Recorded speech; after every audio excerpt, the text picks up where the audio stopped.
Hello students, अपनी भौतिक विज्ञान में सेकंड यूनिट चल रही है। सेकंड यूनिट में दो चैप्टर बताए थे आपको, चैप्टर नंबर 5 और चैप्टर नंबर 6। तो यहाँ चैप्टर नंबर 6 है। चैप्टर नंबर 6 में पहला टॉपिक है किरचॉफ के नियम, किरचॉफ्स लॉ। ठीक, पहला नियम यहाँ लिखा हुआ है। किरचॉफ का प्रथम नियम के नाम से भी जानते हैं इसको, संधि नियम के नाम से भी जानते हैं और केसीएल के नाम से भी जानते हैं। Kirchhoff current law. केसीएल का मतलब क्या है? Kirchhoff current law. तो इसका जो कथन है, स्टेटमेंट है, किरचॉफ ने जो इस बारे में बताया था वो क्या है कि इस नियम के अनुसार किसी संधि बिंदु पर, संधि बिंदु जहां पर कई शाखाएं मिलती हैं आकर के, जंक्शन पॉइंट, संधि बिंदु को अपन नाम दे सकते हैं अंग्रेजी में जंक्शन पॉइंट। ठीक है, जहां पर कई शाखाएं मिलती हैं, मिलने पर मिलने वाली धाराओं का बीजगणितीय योगफल शून्य होता है। तो इसके कथन में एक बात क्या आ गई कि बीजगणितीय योगफल शून्य होता है। बीजगणितीय योगफल हमेशा अदिश राशियों में लागू होता है। धारा एक अदिश राशि है, तो अदिश बीजगणितीय योगफल का अर्थ क्या समझते हैं हम कि प्लस और माइनस, प्लस और माइनस। तो यहाँ पर सिग्मा आई इक्वल टू 0 ये सभी धाराओं के योगफल को जोड़ेगा, चिन्ह सहित जुड़ेगी। प्लस की है तो प्लस जुड़ेगी, माइनस है तो माइनस जुड़ेगी। यहाँ पर प्रॉब्लम ये आती है कि कौन सी धारा का चिन्ह अपन धनात्मक लेंगे और कौन सी धारा का चिन्ह अपन ऋणात्मक लेंगे। तो संधि की ओर आने वाली धाराओं को धनात्मक तथा संधि से दूर जाने वाली धाराओं का को ऋणात्मक माना जाता है। जैसे यहाँ पर ये संधि दिखाई है, कई शाखाएं दिखाई है यहाँ पर 1 2 3 4 5, इसमें कई शाखाएं आ रही हैं। ठीक है, कई में तो हमने ऐसे करके चिन्ह अंदर की ओर दर्शाया है, कई में ये बाहर की ओर दर्शाया है, निकलने वाली धाराएं हैं। सही है, तो जो इस बिंदु की ओर आ रही हैं धाराएं उनको अपन धनात्मक मानेंगे और जो दूर जा रही हैं उनको ऋणात्मक मानेंगे। तो बिंदु O के लिए यहाँ पर 5 धाराएं दिखाई हैं, I1 I2 I3 I4 I5। हमने I1 को पॉजिटिव लिया, I2 को पॉजिटिव लिया, I3 को, I4 को निगेटिव लिया। तो यहाँ निगेटिव क्यों लिया? क्योंकि I3 और I4 दोनों ही देखिए धाराएं बाहर की ओर जा रही हैं। तो आउटपुट करंट है ये O पॉइंट के लिए, तो यहाँ से ये माइनस चिन्ह आपकी इधर ट्रांसफर हो गए, इसलिए ये प्लस हो गया। अर्थात संधि के पास आने वाली, जो पास आने वाली धाराएं थी, ये वाली तीनों 1 2 और 5, पास आने वाली धाराओं का योगफल संधि से दूर जाने वाली धाराओं के योगफल के बराबर होता है। इसके बारे में नोट पॉइंट अपन लिखते हैं। नोट पॉइंट बताए कि यह नियम बंद और खुले, बंद परिपथ ये दर्शाया गया है इस प्रकार का, ओपन कहीं से आए और कहीं के लिए चली जाए, ये बंद परिपथ है। यहाँ पर ये यहाँ हमने दर्शाया है, देखिए बंद परिपथ। तो ये बंद परिपथ के ये वाला पॉइंट अगर देखते हैं तो एक धारा इधर से आ रही है ऊपर से I1 और एक धारा इधर से आ रही है I2, और यहाँ से जब ये इधर चलेगी तो दोनों जुड़ करके चलेंगी I1 और I2। तो यहाँ पर क्या समझ में आ गया कि ये बंद तथा खुले दोनों परिपथों पर लागू होता है।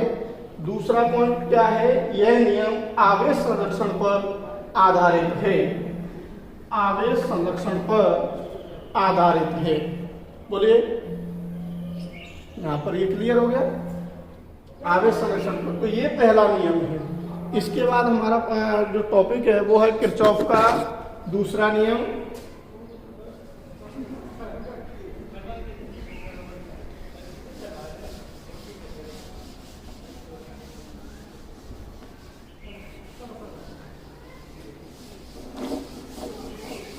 किरचॉफ का दूसरा नियम के लिए ये चित्र बनाया हुआ है पहले से। चित्र को रख लेंगे अपन, बाकी का साफ कर लेंगे। नोट पॉइंट में 2 बिंदु इसमें भी आएंगे, सही है। नोट पॉइंट किरचॉफ का द्वितीय नियम या लूप नियम या केवीएल, इसके भी 2 नियम हैं, कई नाम हैं। द्वितीय नियम के से कहते हैं संधि, किरचॉफ का लूप नियम भी कहते हैं। लूप इसलिए क्योंकि इसमें बंद परिपथ बनते हैं। और केवीएल का मतलब किरचॉफ वोल्टा लॉ। तो इस नियम के अनुसार,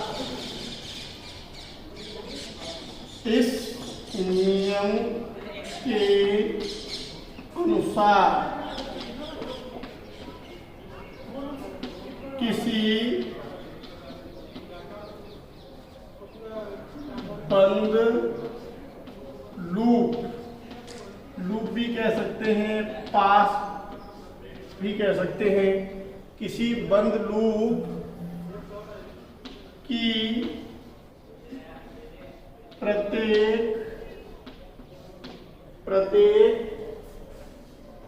शाखा में प्रवाहित धारा तथा उसके संगत प्रतिरोध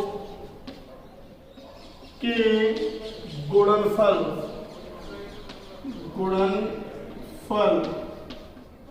के बीजगणितीय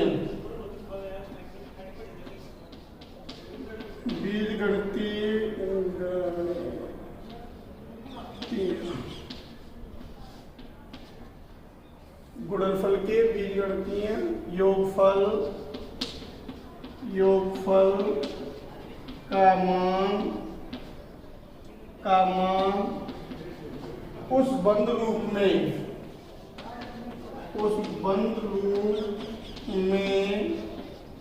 कार्यरत विद्युत वाहक बल के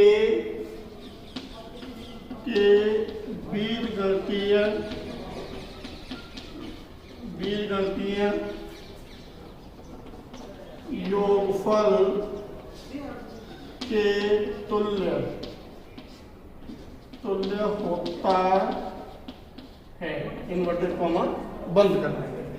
तो ये कथन आ गया, किसी बंद लूप या पास की प्रत्येक शाखा में प्रवाहित धारा तथा उसके संगत प्रतिरोध।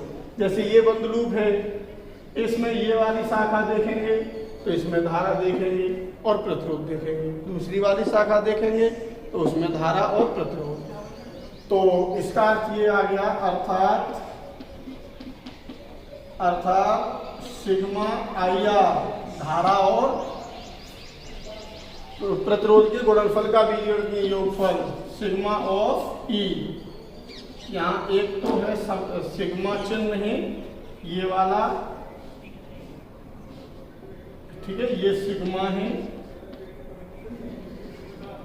और ये E है जो विद्युत वाहक बल को बताएगा, विद्युत वाहक बल। ठीक है, यहाँ पर हमने कह दिया ये वाली एक बंद लूप है।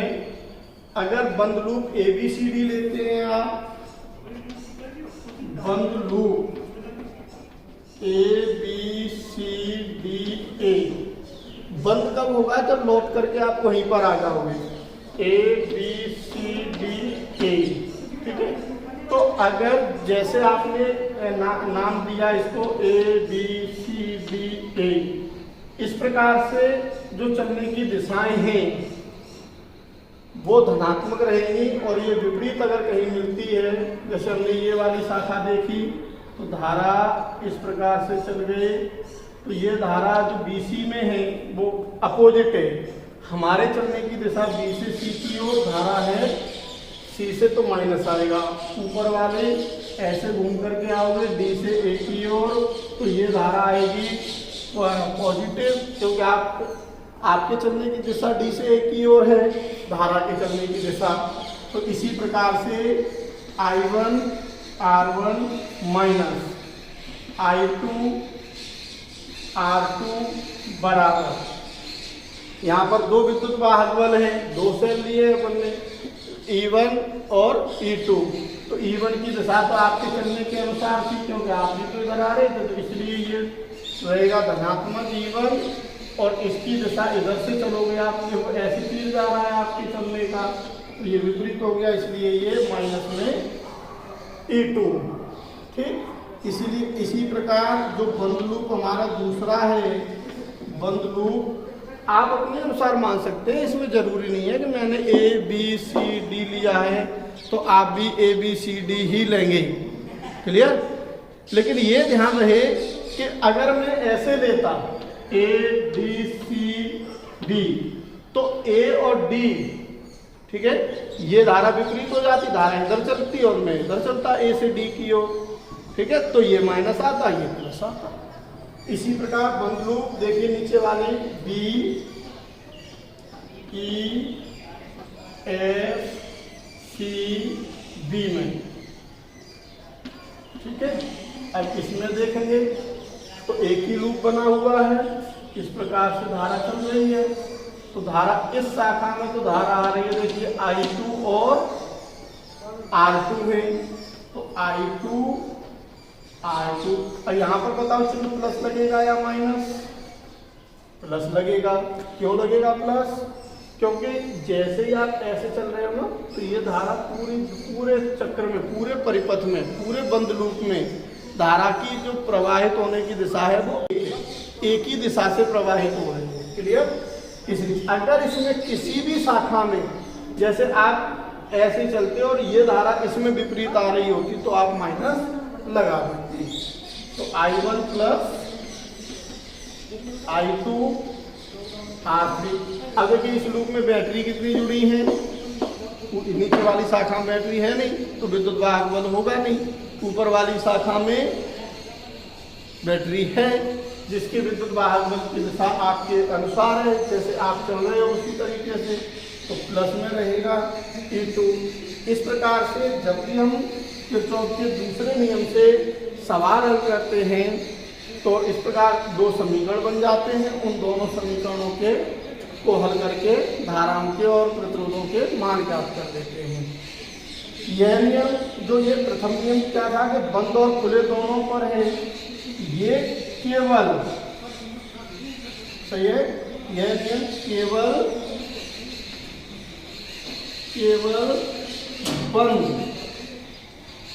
बंद परिपथों पर लागू होता है, बंद परिपथों पर लागू होता है।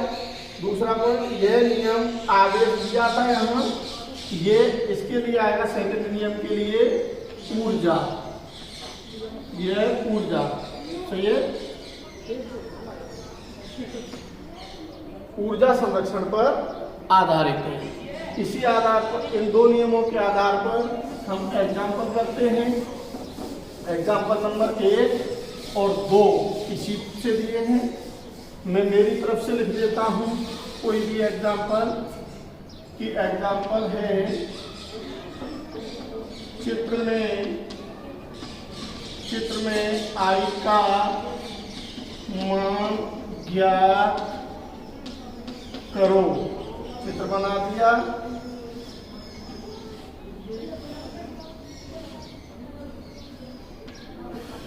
सिक्स एम्पियर, इधर से अपन ने दे दी 3 एम्पियर, इधर से आ गई आपकी कोई भी मान की धारा, सही है, O और P। तो इधर बच गई आपकी, देखिए 6 एम्पियर ये आ गई, 3 एम्पियर इधर गई, 3 एम्पियर बच गई। माना कि इसमें धारा चली गई आपकी 2 एम्पियर और यहाँ लिख दिया I। तो I का मान बताना है। तो बिंदु P के लिए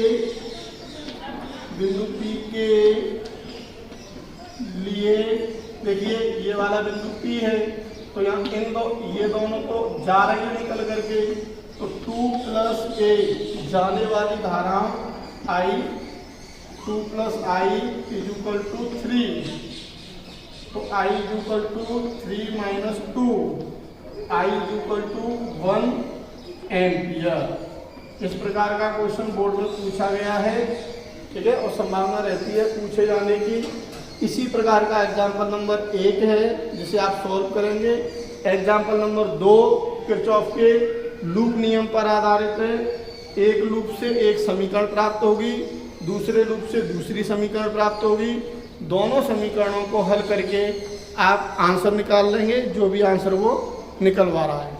अगले वीडियो में टॉपिक का नाम आएगा व्हीटस्टोन सेतु।